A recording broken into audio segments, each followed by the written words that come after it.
Hey everyone, this is Stuart, Victor Echo 9, Charlie Foxtrot. Welcome back to Ham Radio Insights on my YouTube channel, where we bring in interesting characters. I do have an interesting character today. Joining us all the way from South Australia is my good friend Paul, VK5PAS.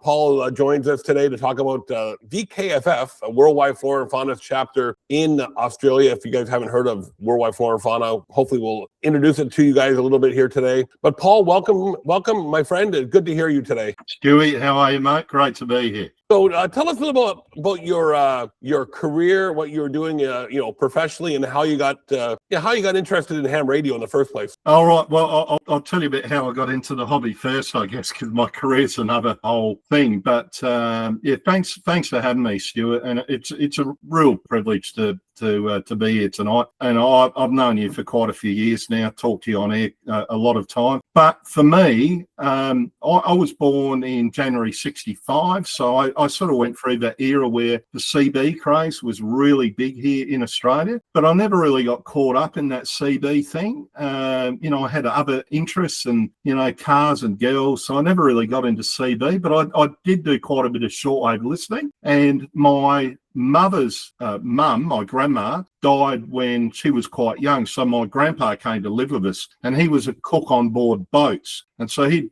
spend fairly large periods of time out at sea, and he'd listen to shortwave radio. And so when he came to live with us, my father built a self-contained cabin out in the backyard, and I'd spend night after night after night out in the cabin with my grandpa. We were just the best of mates, and listening to all of the broadcast shortwave stations back in the glory days in the 1970s. And I heard a Donald Duck voice one day, and I asked my grandpa what that was, and he told me it was an amateur radio operator, but I wouldn't be able to understand because his radio didn't have sideband capabilities. And so I jumped on my deadly treadly on the bike the next day, rode up to the library. Of course, this was long before the internet, and borrowed a book. And I learnt that if I put my another radio back to back with that radio, acted as a beat frequency oscillator. And so I started listening to amateurs. And it wasn't until many, many years later, 2010, that I finally went through and got my license. It's interesting how many of us really cut our teeth in shortwave listening, I mean, myself included. I remember as a boy living in Ontario, listening on my little clock radio to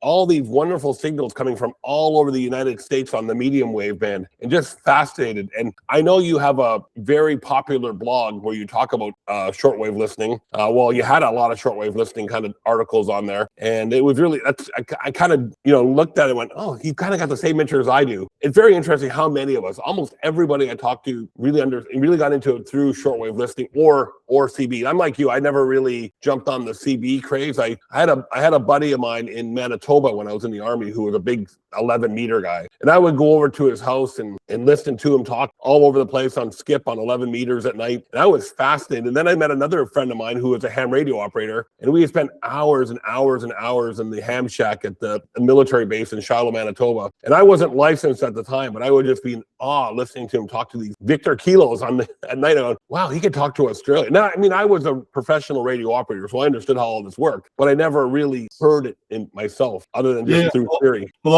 I only recently I acquired my first ever 2 CB radios. There was a really good mate of mine who's an amateur here, and he was disposing of them. So for the first time ever, I've possessed a couple of CB radios. So I do turn them on and have a bit of a listen and a bit of a chat every now and again. But yeah, my grandfather was just an amazing guy. And of course, back in that era, the shortwave bands were just absolutely alive. Every country, as you know, Stewie, had their own international broadcaster, and virtually all of them transmitted in English. And I remember riding away to a lot of these faraway places as a teenager. It was so exciting to wait for an envelope to turn up in your letterbox and there'd be a QSO card inside. But my dad was fantastic as well, because he saw that I found this pretty interesting, and he put up a random wire for me. And I remember after this very, very primitive shortwave receiver that I had, I started working and I saved and saved and saved. And I bought a Yaesu FRG 7700. I actually had to take out some finance to purchase that radio. I've still got it here in my shack here today, but that was a bit of a game changer as well to have that receiver. I 100% understand what you're getting at with the excitement of getting that QSL card from, Swiss Radio International or even the BBC. I mean, I was excited to get those, and I don't remember a lot of them now, but I remember getting a lot.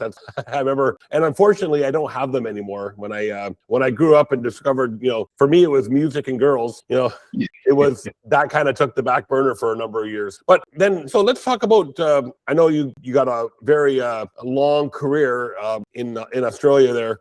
Let's keep the let people know what you did professionally, because did that tie into your radio hobby at all, or is it totally separate? Yeah, so I retired in January this year, officially retired, although I haven't been at work for a few years because I've been on extended long service leave. But I spent 43 years in the South Australia Police Force. I joined as a 17-year-old, so I was just a kid. I finished high school, which is our highest level of senior school here in Australia, before you go off to university, for example. But I finished school. I did a few little odd jobs, but I applied for the police force and got turned down initially because my father was in the job in the police force. And I think they were testing my sincerity about joining. So I feeling rather despondent, I got turned away. So I reapplied and joined as a 17-year-old. And I did 2 years of training down at the police academy, at the old police academy. For 2 years, I was down there, and it involved a lot of time actually living in the academy as well. You could pretty much only go home on the weekend. So I was living at home with mum and dad at that stage. And yeah, then graduated, still really just a kid. I was 19 and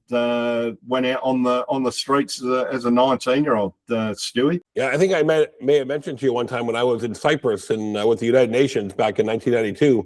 There was an Australian police detachment attached to our Canadian unit there. Was really interested. And just like you, my father was a police officer in Niagara Falls, Niagara Regional, in the Niagara area, and I applied there and got turned down. Actually, I don't even think I got a chance to apply. My dad said, "No, you're not applying because there's too many accusations of favoritism to family members." What do they call it? Nepotism in the Niagara region. So I go and apply. So I applied in Peel Regional just outside of Toronto, and Toronto itself. I wasn't successful with Peel. I wasn't in the best of shape for the physical test. And so I said, okay, what's next? So I joined the Army instead. And that seemed to work. That seemed to work well for me. So you did a great career in the police service, which was great. Thank you for all you did there. I know I have a son who's a police officer now, so I know that's not an easy career. And coming from a police family, it has its moment. It's a very difficult job, Stewie, but I thoroughly enjoyed it. I worked with some really dedicated people on some amazing jobs over the years. I spent probably about 10 years in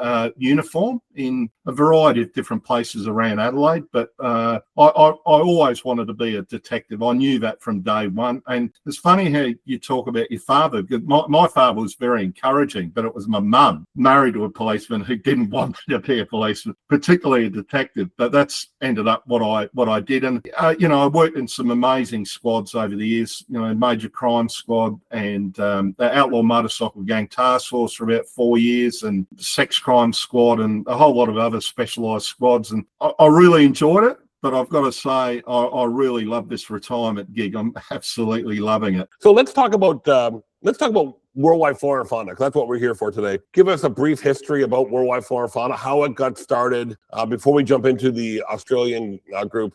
Can you just give us a quick overview on how Worldwide Flora and Fauna came to be?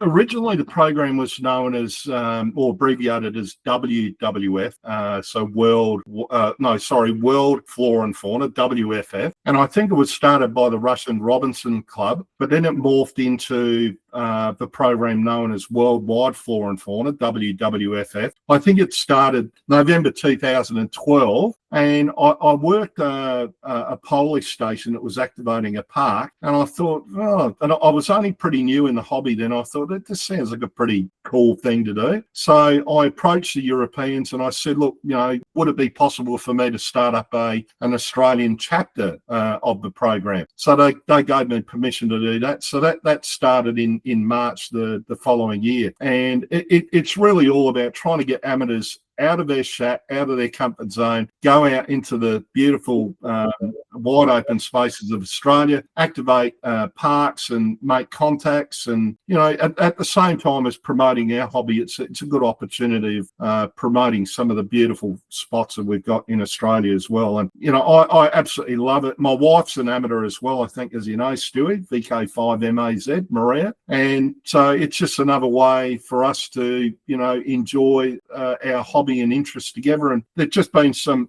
unbelievably spectacular places in Australia that if it hadn't have been for WWFF, we probably wouldn't have gone there. Yeah, I was just talking to Missy about that, who's not an amateur and has no interest in becoming an amateur, that there's places in New Brunswick or across Canada that I would never go see if it wasn't for portable ham radio. WWFF or VEFF as known here, and the other programs that are out there, Bunkers on the Air, or all the other parks or whatever's on the air, programs that are out there. Seem to be a new one starting every single day now. 2012, you stumbled across Worldwide Flora and Fauna. You launched the Australia group a year or so later. I have to ask this question, Paul, because there's going to be people who want to know, what's the major differences between Worldwide Flora and Fauna and, say, the other program that's well known out there called Parks on the Air? Philosophically, pretty much they're the same in their principles. It's all about providing a bit of a fun activity for amateurs to get involved in and heading out into the environment. But with WWFF, for us to include a park in the program, it's got to have what's called an IUCN category attached to it.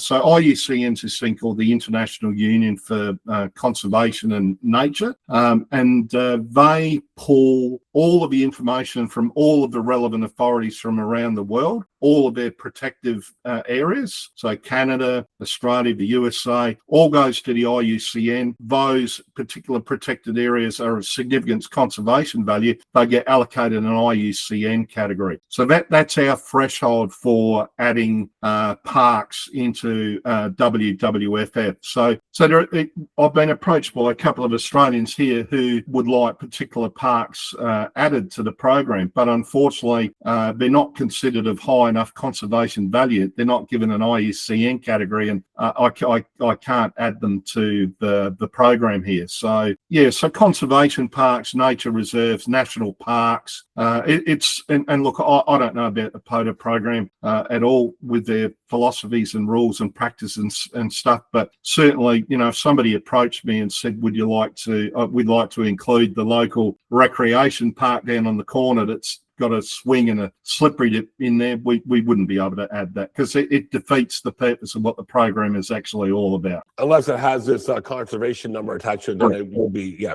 And I think Parks on the Air's threshold is it has to be federal and either state/provincial managed. Even it can't. I think it even can't be a provincial or state park, but managed by a private entity. It has to be managed by, which I don't know what it's like in Australia, but here in Canada, it's becoming less and less because our government, especially here in New Brunswick, is selling all these off because they have no money. So it's going to be interesting to see how it plays out over the next few years. Yeah, and look, Parks on the Air is represented down here in Australia. They have quite a successful program that runs in parallel with WWFF.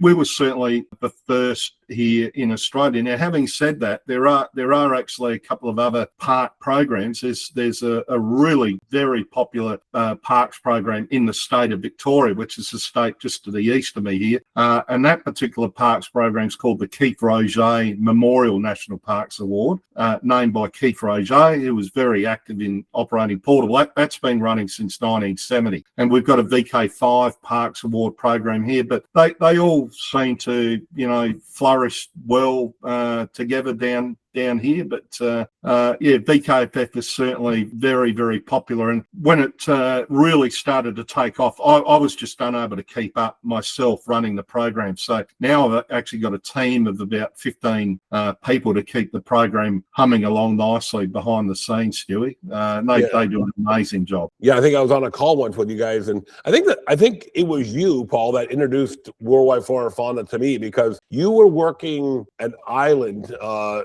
think I can't remember the island. It was a VK5 island, though. You and a bunch of mates went to this island there, and I asked you, said, "Are you doing parks on the air as well?" He said, "No, just flora and fauna." I went, "What is this flora and fauna thing?" So I started researching it, and I think I worked you on voice and FT8 from there. So it was I can't remember what you guys were on a, I don't know if it was a mate's weekend away or whatever it was, but you guys were on the air playing some ham radio too. We had two absolutely fantastic trips in 2023 and then in 2024. 2023, Maria actually came away on that trip with us. We went to this tiny little sand atoll out in the middle of the ocean, and we did an Islands on the Air and Worldwide Flora and Fauna activation there. We were there for, I think, about 3 nights, and I think all up we got about 3,000 QSOs. I've got to tell you though, Stuart, there was a fair bit of red wine that was drunk on that trip as well, good Australian wine. And then 2024, we went away. Maria stayed home on this occasion, but we were joined by another guy who's really active down here, really big into IOTA, VK5GR. And I think it was about 7 nights that we went away to a much bigger island, but still relatively small, about 38 k's offshore in between Western Australia and South Australia, and we made around about 8,500 QSOs. And it was either one of those trips or maybe both that I potentially worked here, Stewie. So yeah, I think it was the second one, because I don't remember if it was 2023. I just got back into ham radio late in 2023 after my time away doing other things. So you got VKFF off the ground. You got a good team going with it. If somebody wants to get started and they're in Australia, or maybe not, maybe they're here in Canada or the US and they want to get started in WWF or VKFF, what's the best way for them to get started? Well, we have an email address, and that's vkffaustralia@gmail.com, and we always welcome any queries. If anyone has a question about the program, whether they either might be new to the program, they might be fairly experienced, but we always welcome questions through there. But the best place to start is you register with Log Search, which is the electronic database that stores all the logs for the program. That's free and easy to do, but again, we can guide people through that process as well. I think if you go to the international, the overarching global WWFF website, which is www.ff.co, and just register with Log Search, and you can track all of your progress there. So unlike other programs, WWFF, the people that work the park activators, so the hunters, they don't have to do anything other than pick up the microphone or make an FT8 contact or belt away on the paddle. They don't have to submit any logs at all. It's just the activators that provide their logs, and they get uploaded to the database, Stewie, and then all you need to do is click on a button, apply for an award, and then all the awards will get sent out to you free. And particularly, I've got to plug VKFF, of course, but our certificates, if you're into collecting certificates, I've got to say our certificates are absolutely beautiful. So plenty of wallpaper there to collect. I would agree. And I just yesterday found out that I got the worked all continents for WWFF. I just happened to be scrolling through Log Search, and I thought, apply for this. I went, worked all continents. There was a Bulgarian who is down in the South Shetland, which is part of Antarctica, and he submitted logs to Worldwide Flora and Fauna. I went, well, great. I got worked all continents now for Worldwide Flora and Fauna. Well, so that, to me, that was quite those ones are very much monumental occasion. And I'm waiting for the Israeli guys to get their awards figured out. I know they got a lot of other distractions going on that we won't talk about, but I'm waiting for my Israeli award to come up, and they keep on saying, I'm going to get to it. I'm going to get to it. And I understand there's a lot of stuff going on with them right now. So if go to www.ff.co, open up an account. If you have any questions, email the VKFF Australia email address. So I got all that set up. I want to go out and do my first activation, Paul. What are some best operating tips that you can share with somebody who's maybe got a quota experience, maybe not, but there's obviously differences in the program. What can you share about WWFF that maybe people need to know before they go out and do their first activation? Yeah, so the rules are pretty simple, Stewie. Of course, the biggest one is to make sure you're in a qualifying park, and you can find a list of those on the Australian website, which is WWFF Australia.com. Just make sure you're within the boundary of the park. Start calling, Seeky WWFF or Seeky Park.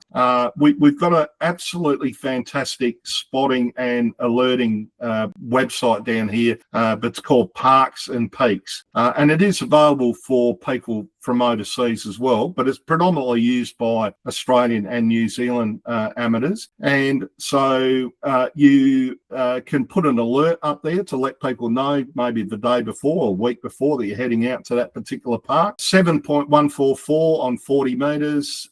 You'll see this common theme of 44, because I'm digressing a bit here, but the ultimate goal is to try and get 44 QSOs. If you get 44 QSOs, you've qualified that park for the overarching global WWFF program. But if you only get 10, you've qualified the park for the VK, the Australian VKFF program. And we offer our own award certificates as well. But that doesn't have to be in the one sitting, Stewie. So, I can go to a park tomorrow and get 5 contacts, and then go back the week later and get the next 5, and then you can work towards your 44. But the program's become so popular down here that most of the activators are actually easily getting 10 and quite often easily getting 44 QSOs. But going back to Parks and Peaks, the minute you are spotted on that site, you'll hear a kookaburra go off, our really iconic Australian bird, the kookaburra laugh. And amateurs down here in Australia have their computers going, and if they hear a kookaburra, they'll quickly run out into the shack or turn the radio on and work it. But WWFF's also got this really good website. They've only just introduced it, called Spotline, and that's more from an international point of view. So if you're really looking to get contacts in other parts of the world outside of Australia, Spotline is certainly the place to look at. But the program's incredibly popular in Europe. They always love working us VKs anyway. The minute they know that you're in a VKFF park and the conditions are good, you'll get really belted up. And I use a regular DX cluster to monitor for Worldwide Flora and Fauna, because I think they use OH0M as the call sign. So I just put that into my alerts on the cluster, and then every time that gets a spot comes from that call sign, I get an alert on my cluster, which I can go and watch it, so I don't have to look at all these different cluster pages. So 44 contacts, which for the main Flora and Fauna. Now, I do have a question about the VKFF Australia Awards. Is that available to hunters as well? And if so, what does a hunter have to do? Yeah, so there's a whole variety of VKFF awards that we offer, and you can find all the details about those on the WWFF Australia website. But I was just going to go on to just a couple of other little tips he asked me about. I think I've activated probably about 800 parks now, individual parks, but a lot of those I've been to several times over. And even now, I still make mistakes, or I'll forget things or whatever. But, I always say to people, one of the big things is just check the propagation conditions at the time. It's probably no good going out. And I've been contacted by new park activators about this. They've gone out just after a CME has occurred, and they hardly get any calls. So I always say, check the propagation conditions first, and time your activation as well. So, I think it's really important to be band agile, jump around as many bands as you can and as many modes as you can. If you're able to do that, you're going to fill up your log a lot quicker. But also, if you're a 40 meter type person, you've got to time your activation for 40 meters, because as we know, 40 meters tends to be pretty good during the morning. It goes to sleep during the middle of the day, but then comes back to life again in the afternoon. So, I always try, if at all possible, I always try and go out early in the morning, then late in the afternoon, because the late in the afternoon thing for us here is the big long path opening to Europe on the 20 meter band. So yeah, big band agile, be mode agile, try and time your location. Have a checklist as well. no matter how senior you are to park activating, have a little A4 sheet that's got a little checklist on it, and before you head out, just tick off and, make sure you haven't forgotten something. As simple, if you're primitive like me and run a paper log, that you've brought a pencil or a biro with you. So they're just a couple of little tips. And the other thing that I tend to do is I'll particularly on 40 metres, I've often come home from an activation and I have been contacted by my friends in North America or Europe, and they said, we've been trying to beat the VK pilot. So I always tell the VKs here, even if you're on 40 metres and you might be running low power and you think you might have a compromised station, just tell the VKs just to stop first. And I think this is applicable for North America or Europe, wherever you might be, and ask, is there anybody outside of the geographical area that you're in? And you'll be amazed who comes back to you. And always try and give the QRP operators and the mobile operators a bit of a go as well. I know for us here in North America, I've worked, of course, I worked you around this time of the day, but that's from our home stations. So I know the short path to Australia is open around now to maybe a couple more hours to go. In the late afternoon, our time, usually it's long path open, but long path and parks are, that's hit and miss. You're not going to get that one that often. Although I have worked a few Victor kilos on long paths from here with a vertical antenna. I know it's long path because he's told me he's beaming long path. So yeah, it does work. I'm trying to work out the time differences there, because during our morning here in Victor Kilo to North America, it's on the long path. But then by the afternoon, it switches around. And so I've had a lot more success when I've been out in parks working. This is on voice, I've had a lot more success working North American stations on the short path during our afternoon compared to the long path. I mean, here at home with a 5-element Yagi, it's very easy, but out in the field with just 40 watts and a little bit of wire, it's a little bit more of a challenge, as you know. Yeah, I did manage to work a Victor Kilo during the WPX contest last weekend on long path. So it was really, really nice to hear. I mean, that's important though, Paul, is understand, the audience, right? Because when I go out in the morning, and I've talked to you from parks here just as the sun's coming up. Actually, I've made a contact with you as I'm pulling into the park on my mobile ATOS antenna on my truck. Yeah. So it just goes to show, just try it and see. It's and understand. We talked about this with Walt KJ4 or K4 OGO the other day. It's you mentioned too, understand how propagation works. If I always tell people, just get off 40 meters and try the other bands. Go up to 10 meters or go up to 15 and just call CQ for a bit. You never know, especially if you got spotting assistance. You never know who's going to hear you. It's funny, I had an email from Victor Kilo 6 a few weeks ago. Now I was at home here, so it's not relevant to being at a park, but he was working some contest in Australia, and I think I was working the Russian DX contest. And he said, "You're really, really loud here on 40 meters." I said, "Well, give me a call because it counts, right?" So you just never know where your signal is going to end up. No, and 10 metres is a really important point that you raise here, Stuart, because unlike 20 metres of our morning time where it's long path, 10 metres it's short path. And so I've had fairly significant success working USA and Canada from a park in our morning on 10 metres on voice. But yeah, it's really important to be band agile and get off of 40 metres and try some of the other bands. I think maybe sometimes some of the Victor Kilos here may not want to do that because they might be a little bit intimidated by pilots. But I've told them that the WFF community's a very friendly one, and they're very tolerant of either professional or newbies when it comes to pilots. But yeah, get off for 40 metres, try as many bands as many modes as you can. And especially for the US amateurs, especially on 40 meters, just be aware that if you want to work Europe on 40 meters, they can't go above 7,200. I think in Australia, you guys don't have that restriction on Australia, do you? We very rarely ever operate above 7,200, or occasionally, but there's a lot of broadcast stations there, Stewie, in that particular segment. So most of the activity here is sort of between 7.1 and 7.2. But 7.144 is the sort of starting point for us. The 14244 or 14310 are really a couple of very active frequencies here that, you know, people in North America might want to have a listen to. 21244 on 15 and 10 meters, like I say, during the mornings when 10 meters is open to North America. There've been occasions where I've just worked one Canadian, one USA after another in a park, and it's really a lot of fun. I know for a lot of US stations that do parks on the air, I know they like to they just like to work the guys in the next state or the next county over, and they kind of stick on 40 meters a lot. Again, they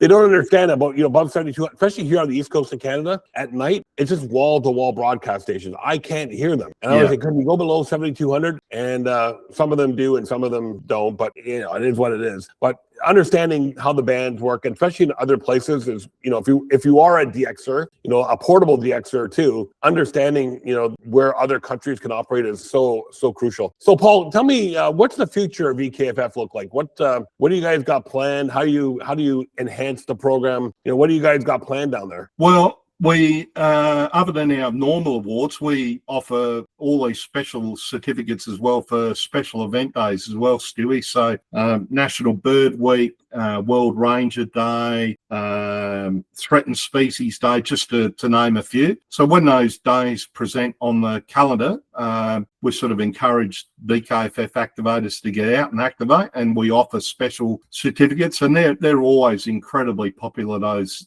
days. Hopefully this year we've got our fourth annual what we call the VKFF National Get Together. That's going to be held over in Albury, although under the current world circumstance with the price of diesel and petrol, it's interesting at the moment. But that'll be the fourth year that we've held that event. And last year it was in Canberra, in the Australian capital. The year before that was in Victoria. The year before that it was in South Australia. So we move it around each state or territory each year. So we have a Friday night dinner.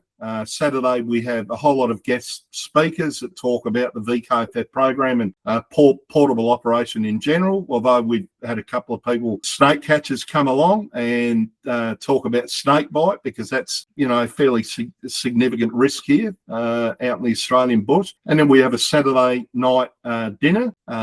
Last year we had representatives from ICOM come along as well. He was our keynote speaker on the Saturday night dinner. On the Sunday we had a barbecue breakfast, and we had an antenna building project. Whole lot of people there, often for the very first time. They built their very, very first ever antenna, and then they took it out to a VKFF park and used it. And we had a Sunday night dinner, and that was the activities for the 3 or 4 days. And I think last year we had about 50 attendees, and that's roughly been the number that we've had. So they're always a really popular event. But we also have a thing called the VKFF Team Championship, and we offer some trophies, and it's almost like a contest, but it's a contest with fun. So get a little team together, come up with a quirky name, head out to a VKFF park, and try and get as many contacts as you can. So we, other than the typical day-to-day, because down here now in Australia, it's virtually every single day of the week you'll see multiple park activations, but we like to throw in these special events as well, Stuart, which are always really popular. Wonderful. Well,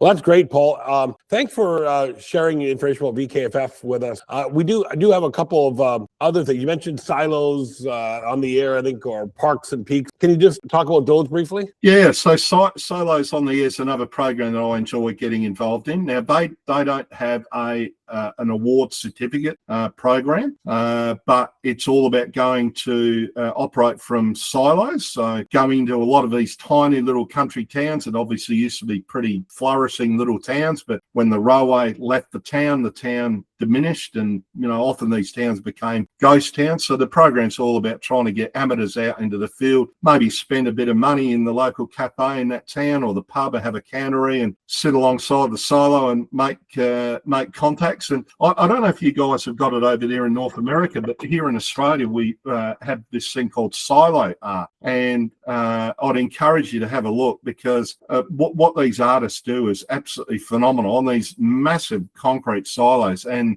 they paint art on the silo, and as a result has attracted a massive amount of tourism into these little towns. It's quite unbelievable what they do. How they get it into perspective is beyond me.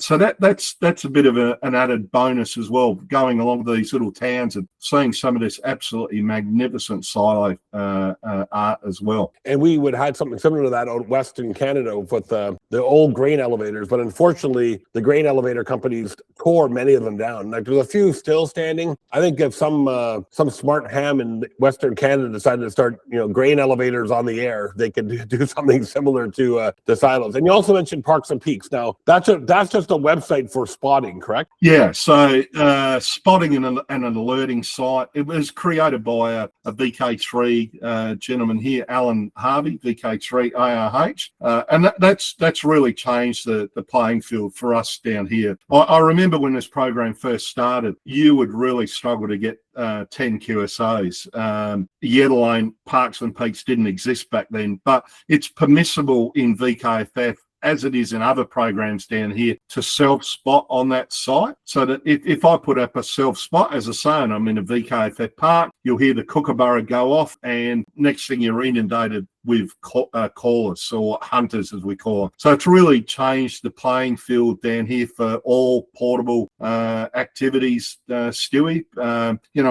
incorporates QRP, the SIOTA program, Summits on the Air, Parks on the Air, WWFF, an absolutely brilliant site. But it is on the internet, it's accessible by everybody. Wonderful. Paul, thanks again for coming on and talking to us today about all the great stuff you guys got going on down under there. And I know that what is that beer that North Americans drink that Australians just say, you guys can drink that beer, it's awful, we don't drink it? Yeah, that would start with that. I think it's probably called Foster's. So Foster's, that's right. Yeah. Yes. Nobody drinks that here. It's like us here in Canada. Nobody drinks Molson Canadian. We send that stuff out to other people to drink. But thanks for doing this today, Paul. I really, really appreciate it. I know it's getting into the later evening for you. Well, thanks again. And if you want more information about VKFF in Australia, I think the website was VKFFaustralia.com. Is that correct? WWFFaustralia.com. And then if they have any specific questions, their email address is VKFFaustralia@gmail.com. Always happy to receive emails and answer questions. The more people we get involved in the program, the better. Wonderful. And I had a great recommendation today from an email from somebody, one of our viewers, wanting me to do some tutorials on how to navigate around the Worldwide Flora and Fauna website. So stay tuned for that. That'll be coming whenever I get a chance to do it. That's the nice thing about being retired. You have all this free time, and then you realize at the end of the day, where did my time go? Crazy. Busier in retirement than when you were working. And today is organized recycling day, so I got to take the recycling out to the curb later on today. Paul, thanks again for doing this, my friend. I really appreciate everything that you do for ham radio. I appreciate our friendship over the years, and I can't wait to get my solar system back and fixed so I can get on 20 meters and talk to you on the air in the morning again. Once it's a long story, but they sent the wrong parts again, so I'm waiting for the correct parts to come and fix the noise problem on my solar system. 7-3, my friend, good to hear from you, and we'll look forward to the next video. Everyone, stay tuned.